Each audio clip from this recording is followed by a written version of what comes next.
इसका नुकसान सबसे पहले तो ये है कि देखिए आपकी बॉडी का मसल लॉस होना स्टार्ट हो जाता है, आपकी एजिंग साइंस डेवलप हो जाती है। और जो फिर तब एजिंग साइंस आते हैं वो हमारे किसी भी एस्थेटिकल के प्रोसीजर से नहीं जाते हैं, क्योंकि जितना मर्जी फिर कोलेजन आप कोलेजन खा लें, जितना मर्जी आप बोटॉक्स करा लें, आपकी कुछ आपके साइंस जो हैं वो उस टाइम पे आप कवर कर पाएंगे, लेकिन कितना मैनेज करेंगे आप बोटॉक्स को, कितने फिलर्स और थ्रेड्स कराएंगे। वो जो ग्लो, नेचुरल ग्लो आपका 30s का था या 35-40 तक आपकी स्किन पे था, वो ख़त्म हो जाता है, आप एक्सट्रीम लीन हो जाते हैं।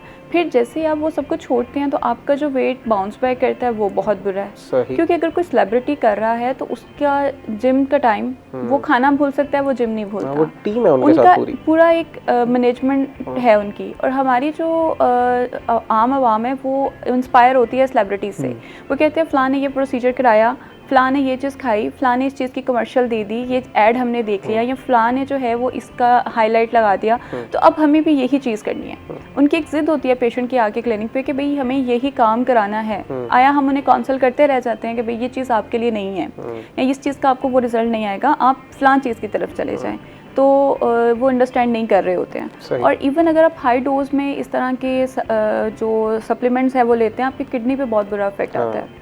अच्छा, जो किसी भी तरह का सप्लीमेंट्स का इम्पैक्ट आपकी किडनी पे होता है, या खास तौर पे ये जो वेट लॉस के लिए बने हुए इसका, क्योंकि प्रोटीन सप्लीमेंट्स के बारे में भी तो कहा जाता है कि अगर आप वो लेते हैं तो आपका किडनी पे इम्पैक्ट पड़ रहा है। देखिए हम जो भी मेडिकेशन है, जब हम हाई डोज में लेते हैं तो वो सबसे पहले हमारे लीवर और किडनी को डिस्टर्ब कर रही होती है। ठीक है, एक्सेसिव तो कोई भी चीज़ है, डाइट भी है तो वो भी आपको नुकसान देगी।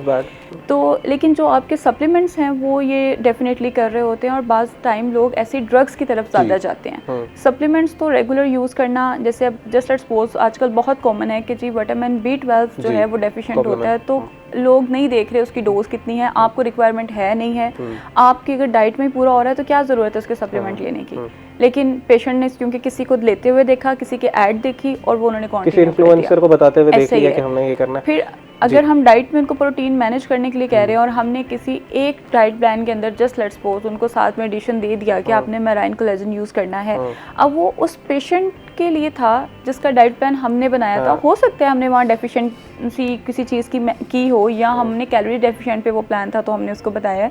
देखने वाले 10 लोग सेम डाइट प्लान भी फॉलो करेंगे, सेम सप्लीमेंट फॉलो करेंगे, मुझे फ़ायदा हुआ था तो भी कर ले। हाँ, और फिर कुछ टाइम के बाद वही लोग आकर बता रहे होंगे कि भाई अब जो है वो हमारा स्टमक डिस्टर्ब रहता है, ठीक है, अब जो है वो हमारे राइट साइड पे पेन हो रही है, ठीक है, अब हमें फ़लाँ इश्यूज़ होना स्टार्ट हो गए हैं। तो वो आपके इश्यूज़ आने से पहले तो काइंडली आप अपना कंसल्ट किया करें। आपके बायो जो लैब्स हैं आपकी, अगर वो आपको अलाउ करती हैं कि ये जिस चीज़ की डेफिशिएंसी आप डेफिनेटली वो ले सकते हैं।